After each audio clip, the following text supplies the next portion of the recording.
अगली बड़ी खबर की बात करते हैं। भोपाल से तस्वीरें भी आपको हम दिखाएंगे। बरकतुल्लाह यूनिवर्सिटी के खिलाफ एबीवीपी अखिल भारतीय विद्यार्थी परिषद की तरफ से मोर्चा खोल दिया गया, जिसका हम जिक्र कर रहे थे, और तस्वीरें भी आपको मौके की तस्वीरें भी दिखाएंगे। बरकतुल्लाह यूनिवर्सिटी में अखिल भारतीय विद्यार्थी परिषद के कार्यकर्ता जुट गए हैं। 1 बजे से ये इनका रामधुन का कार्यक्रम होना था। दरअसल यूनिवर्सिटी में रामधुन कार्यकर्ता कर रहे हैं। क्यों कर रहे हैं? प्रबंधन पर एक आरोप लगाया गया है कि मंदिर जाने के लिए छात्राओं को पहले परमिशन लेनी होगी। यह आरोप लगाया गया प्रबंधन पर कि प्रबंधन ने यह कहा है, और इसी के खिलाफ यहां पर यह प्रदर्शन हो रहा है। और हॉस्टल में रहने वाली छात्राओं को सुंदरकांड में जाने से रोका गया, या परमिशन पहले लेनी होगी यह कहा गया। अब यहां पर एबीवीपी अखिल भारतीय विद्यार्थी परिषद की तरफ से यहां पर रामधुन का, इसी आदेश के विरोध में रामधुन का आयोजन यहां पर किया जा रहा है। और प्रशासनिक परिसर जो है वहां पर ये एबीवीपी के कार्यकर्ता बैठे हुए हैं। और देखिए तस्वीरें, रामधुन यहां पर गाई जा रही, जिसमें छात्र छात्राएं सभी शामिल हैं और रामधुन का आयोजन कर रहे हैं।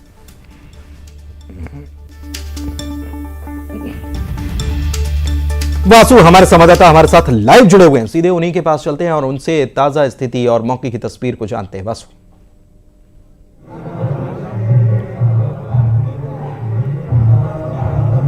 आवाज मिल पा रही है?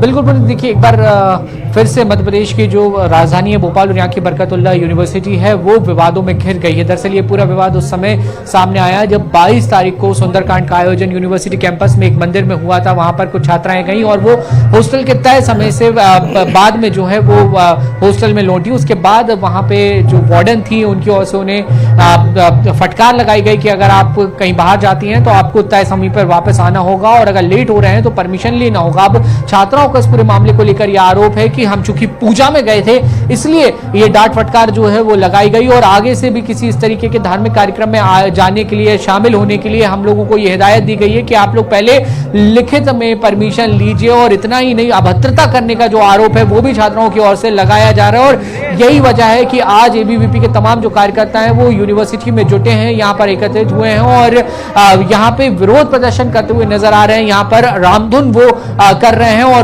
विश्वविद्यालय प्रबंधन की सद्बुद्धि की कामना करने की जो बात है वो इनकी ओर से कही जा रही है। बहरहाल इस पूरे मामले ने सियासी तूल भी पकड़ लिया है। देखना होगा कि प्रशासन अब क्या कुछ एक्शन लेता है। जी, लेकिन यहां सुरक्षा का सवाल सबसे अहम हो जाता है। इस बीच ठीक है, रामधुन हो रही है, लेकिन छात्राओं की सुरक्षा की अगर बात आएगी और वो लेट हो जाएंगी तो स्वाभाविक है कि परिजनों को भी चिंता होती है, और परिजन तो प्रबंधन से जवाब मांगेंगे और प्रबंधन को कुछ सख्त कदम तो उठाने पड़ेंगे अगर उनकी सुरक्षा में छात्राएं रह रही हैं तो।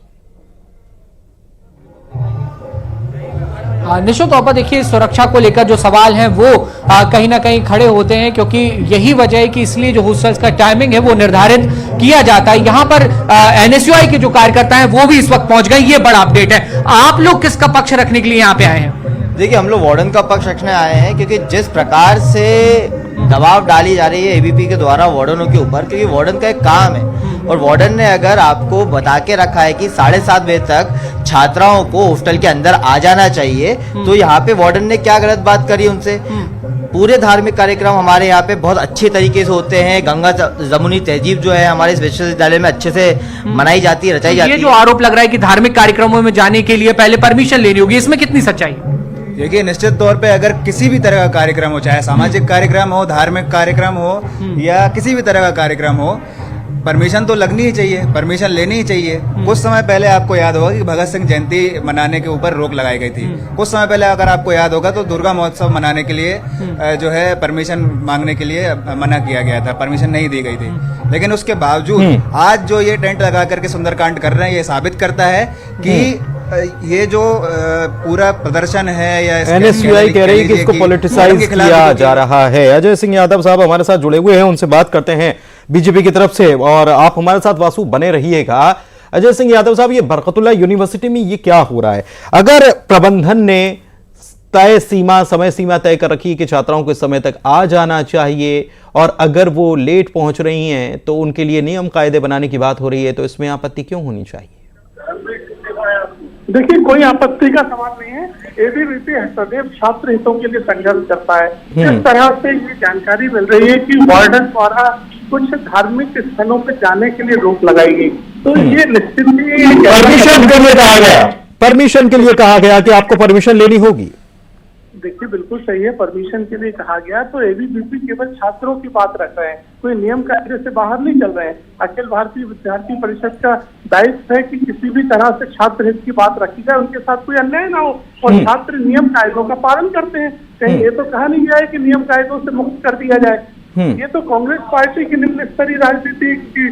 कांग्रेस ने तो अभी बोला ही नहीं कुछ, कांग्रेस कहाँ गई इसमें? देखिए, एनएसयूआई कांग्रेस का छात्र संगठन है, तो कांग्रेस पार्टी के संगठन, चाहे मुख्य संगठन हो चाहे छात्र संगठन हो, ये जमीनी सच्चाइयों से दूर है, केवल फेसबुक सोशल मीडिया पर राजनीति करते हैं। तो वो भी यही कह रहे हैं, वो भी यही कह रहे हैं, वो भी तो यही कह रहे हैं कि अगर हॉस्टल वार्डन ने, वो भी यही कह रहे हैं कि हॉस्टल वार्डन ने अगर कोई समय सीमा तय की कि आप समय तय किया है, भाई बच्चियां हैं, बाहर से आकर पढ़ती हैं, रहती हैं, और वहां पर उनकी सुरक्षा की जिम्मेदारी किसकी है? देखिए, बिल्कुल सही बात है, नियम कायदों का सभी पालन करते हैं, लेकिन छात्रों के साथ किसी तरह के अन्याय की बात आ रही है, इसीलिए एबीवीपी मैदान में है। एबीवीपी द्वारा हमेशा आप समर्थन कर रहे हैं, की जाती है। आप समर्थन कर रहे हैं? आपसे कहा कि छात्रों को अगर कोई जायज दिक्कत होगी तो उनकी दिक्कत के साथ हम हैं, और नियम सभी के लिए समान रूप से लागू है। नियम परिवर्तन की कोई बात नहीं है। किसी तरह की अनियमितता की बात आई है, उसके ऊपर एबीवीपी द्वारा ही आंदोलन किया जा रहा है। आप अनियमितता की बात कर रहे हैं, आप हमारे साथ बने रहिए। हमारे साथ भूपेंद्र गुप्ता जी भी जुड़े हुए हैं, कांग्रेस प्रवक्ता। आप भूपेंद्र जी से बात कर लेते हैं। भूपेंद्र जी, आपने सुनी लिया अजय सिंह यादव साहब क्या कह रहे हैं जी, प्रतिक्रिया आपकी सर। देखिए, जो संवैधानिक स्वायत्तता है देश की जनता के लिए कि वो अपने अपने फेथ के हिसाब से जो है कहीं भी जा सकते हैं, इस तरह के आदेश निकालना ही जो है भारतीय जनता पार्टी की दुर्भावना को दर्शाता है। ये इस तरह के आदेश जो है छोटे मोटे कर्मचारियों अधिकारियों से निकलवा कर जो है लोगों के बीच में विद्वेष, वैमनस्य और जो है दंगा बराबरती फैलाना चाहते हैं। इनका उद्देश्य ये नहीं है कि ये जो बातें जो भाई साहब अभी गोल गोल शक्कर मिला के कर रहे थे, ये बातों का कोई औचित्य थोड़ी है। इस तरह का आदेश निकालने की हिम्मत कैसे होती है लोगों की? क्या उनका अधिकार है ये सब कहने का कि आप कहाँ जाएंगे कहाँ नहीं जाएंगे? लेकिन जब ये आदेश निकाले जाते हैं तो इसका दूरगामी उद्देश्य है कि किसी तरह से झगड़े हों, झत्ते हों, लड़ाई फैले बड़ा, और उसके बाद इनकी जो है वोटों की फसल कट जाए। ये तो दंगा फसाद फैलाने वाली पार्टी है, और इसीलिए इनके राज में इसी तरह के आदेश निकाले जाते हैं हर जगह।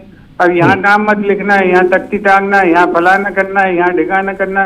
ये देश में कभी 70-75 साल की आजादी की प्रैक्टिस में हुआ है? ये भाई साहब अभी हमारे कांग्रेस के मित्र हैं, ये वहां जाके अभी बीजेपी के प्रवक्ता बन गए हैं, तो इनको जो है बार बार कांग्रेस याद आ जाती। कांग्रेस ने तो अभी कुछ बात भी नहीं करी, और ये कांग्रेस की जो है बीमारी से पीड़ित है बेचारे, जो है इनकी इसलिए ये बार बार कांग्रेस की बात। कांग्रेस तो अभी इसमें कहीं है ही नहीं। आपने पहली बार किसी कांग्रेसी से सवाल किया, मैं जवाब दे रहा हूँ। ये जो है हमारी जो है संवैधानिक स्वायत्तता है कि हम किस फेथ के ऊपर विश्वास करें, किस फेथ को हम माने। और इस तरह के आदेश किसी स्कूल के कॉलेज किसी जो है विद्यालय में निकलते हैं क्या? चलिए ठीक है, बहुत शुक्रिया आपका, आप दोनों का हमसे बातचीत करने के लिए। तो राजनीतिक प्रतिक्रियाएं भी आपने सुनी, और वासु हमारे सहयोगी जो हैं वो लगातार वहां पर बने हुए हैं। बहुत शुक्रिया वासु आपका भी। एनएसयूआई बहरहाल यहां पर पहुंच गई है। अपडेट आपको बता देते हैं कि एनएसयूआई के कार्यकर्ता पहुंच गए, और वो कह रहे हैं कि हम इसका विरोध करते हैं जो एबीवीपी रामधुन कर रही है।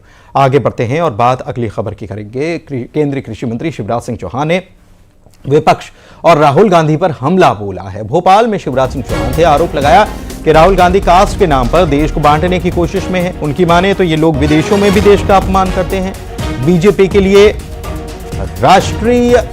के लिए पहला राष्ट्र है और बाद में कास्ट है। इसके साथ ही उन्होंने ये भी कहा कि तोड़ने वाले लोग कभी कामयाब नहीं होंगे, जुड़ेंगे तो जीतेंगे।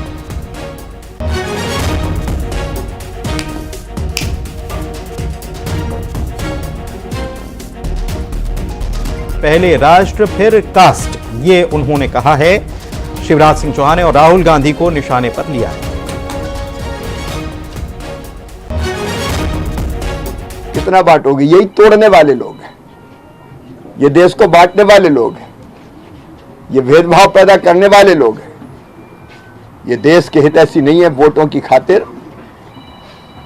ये विदेशों में भी भारत की आलोचना करते हैं। ये तोड़ने वाले लोग कभी सफल। झारखंड लिए चल रहे हैं डॉक्टर मोहन यादव यहां पर चुनाव प्रचार के लिए पहुंचे और सभा को संबोधित कर रहे हैं। कि एक ऐसा व्यक्ति जो जीते जी मनुष्य से भगवान की तरह जनता के बीच काम करते हुए अंग्रेजों से लड़ते उन्होंने इतना पुरुषार्थ पराक्रम जगाया कि अंग्रेज के पैर ढीले पड़ गए, अंग्रेज सोच में पड़ गए। लेकिन बिरसा मुंडा जी ने ऐसे पिछड़े इलाके से भी वो अंग्रेज जिनके राज्य में कभी सूर्य अस्त नहीं होता था, उनके होश ठिकाने लाए। हमें इस बात की खुशी है वो बिरसा मुंडा का इतना बड़ा योगदान याद करने की जरूरत है। लेकिन बड़े दुर्भाग्य के साथ कहना पड़ रहा है, कांग्रेस ने कभी उन पर विचार नहीं किया, लेकिन यशस्वी प्रधानमंत्री ने आपके केवल झारखंड में नहीं, केवल बिहार में नहीं, हमारे उत्तर प्रदेश, मध्य प्रदेश सहित पूरे देश के अंदर बिरसा मुंडा जयंती मनाने के लिए पूरा देश आंदोलित कर दिया। 15 नवंबर को धूमधाम से अपनी बिरसा मुंडा जयंती मनाएंगे। ये हमारे अपने उस पुरुषार्थ पराक्रम का प्रतीक है। और अनुसूचित जाति भाई बहनों, आप भी सुनना, हमारे लिए खास करके अनुसूचित जाति, जनजाति, आदिवासी भाई बहनों के लिए माननीय प्रधानमंत्री जी का कितना बड़ा मन है कि हमारे बीच में से आदिवासी भाई बहन, संथाल समाज से आने वाली बहन, राष्ट्रपति किसको कहते हैं? पहली बार आदिवासी बहन को दुनिया के सबसे बड़े लोकतंत्र के सबसे बड़े पद पे बिठाने का काम अगर किसी ने किया है तो उनका नाम है नरेंद्र मोदी। और हमारी बहन महामहिम राष्ट्रपति, जोरदार अभिनंदन करो श्रीमती द्रौपदी मुर्मू का। नरेंद्र मोदी जी कितने प्रकार से काम करते हैं, ये भारतीय जनता पार्टी के लोग ही कर सकते हैं, एक से बढ़कर एक काम। आप बताओ, मैं तो आज मुझे मालूम पड़ा हमारे प्रधानमंत्री ने एक यादव बच्चे को उठा करके इतने बड़े राज्य का मुख्यमंत्री बनाया, ये उनका ही कलेजा हो सकता है। आप तो इतनी बड़ी आबादी में हो, इतना बड़ा मन उनका है कि आज किसान परिवार से, यादव परिवार से कोई भी व्यक्ति कभी सोच सकते थे कि भाजपा जैसी विशाल पार्टी में जिसके कार्यकर्ताओं की इतनी बड़ी फौज है, लेकिन उन्होंने आखिर इस समाज को जो सम्मान दिया ये किसी पार्टी ने नहीं दिया। जोरदार अभिनंदन करो नरेंद्र मोदी जी का और भारतीय जनता पार्टी के राष्ट्रीय अध्यक्ष जी का, श्रीमान जेपी नड्डा जी का। माननीय मोदी जी जो कहते हैं सबका साथ सबका विकास, ये केवल बोलने से नहीं होता, करके दिखाने वाला होना चाहिए। और करके दिखाने वाले का 56 इंच का सीना चाहिए, 56 इंच का सीना।